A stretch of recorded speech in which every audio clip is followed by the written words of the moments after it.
국민의힘은 성상납 의혹을 받는 이준석 대표의 징계 여부를 논의할 윤리위원회를 오늘 엽니다. 결과에 따라서 정치권에 큰 파장이 예상됩니다. 네, 국회 취재기자 연결해서 자세한 내용 알아보겠습니다. 박초롱 기자. 네, 윤리위 심의는 오늘 오후 7시에 시작이 됩니다. 이 대표는 한 중소기업 대표로부터 성상납을 받았다는 의혹이 지난해 말 제기되자 측근인 김철근 당대표 정무실장을 시켜 7억 원 상당의 투자 유치각서를 써주면서 무마하려 했다는 의혹을 받고 있습니다.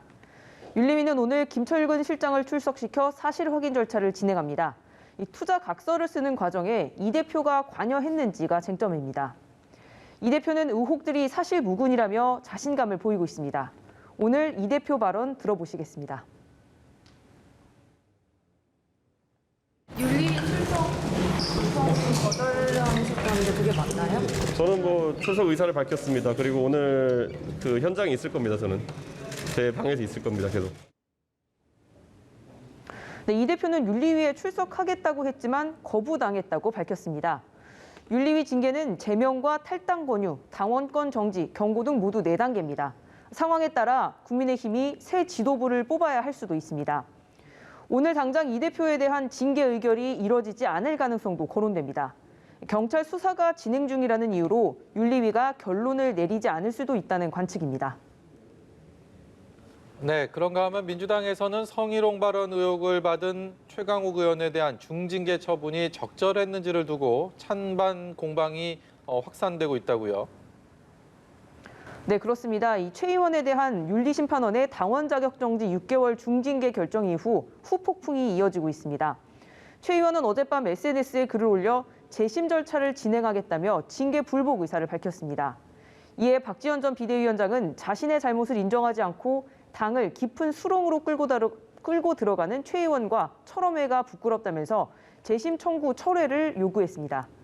그러자 철험회 소속 김남국 의원이 팬덤에 취한 건 오히려 박지원 전 위원장이다. 또 이준석 대표보다 아집에 갇혀 있다. 이렇게 받아쳤고요. 김용민 의원은 사실관계가 확인되지 않았지만 징계해야 한다는 것은 이 민주당이 내부에 어두운 야만의 시대를 만들어낸 거라고 했습니다. 이렇게 되자 우상호 비대위원장은 공개적으로 자제를 촉구하면서 윤리심판원 결정을 존중한다고 밝혔습니다. 네, 이런 가운데 원구성 지연으로 국회가 개점 휴업을 시작한 지 오늘로 24일째인데요. 여야 협상 상황은 어떻습니까? 네, 이 원구성 협상은 계속해서 평행선 달리고 있습니다. 오늘은 여야 원내대표가 협상 과정에서 상대방이 제시한 조건을 밝히면서 감정의 골까지 깊어졌습니다. 국민의힘 권성동 원내대표는 민주당이 원구성과 무관한 대선 국면에서의 고소 고발을 서로 취하하자는 걸 협상 조건으로 내걸었다고 밝혔습니다. 이는 전부 이재명 의원과 관련된 것이기 때문에 이재명 의원을 살리려고 정략적으로 민주당이 원구성 협상을 지연시키고 있다는 겁니다. 이에 박홍근 원내대표는 권성동 원내대표 주장은 사실이 아니라면서 오늘 중 만나서 허심탄회하게 대화하자던 요청을 거둬들이고 사과를 요구했습니다. 원구성 협상 전망 갈수록 어두워지는 분위기입니다. 지금까지 국회에서 전해드렸습니다.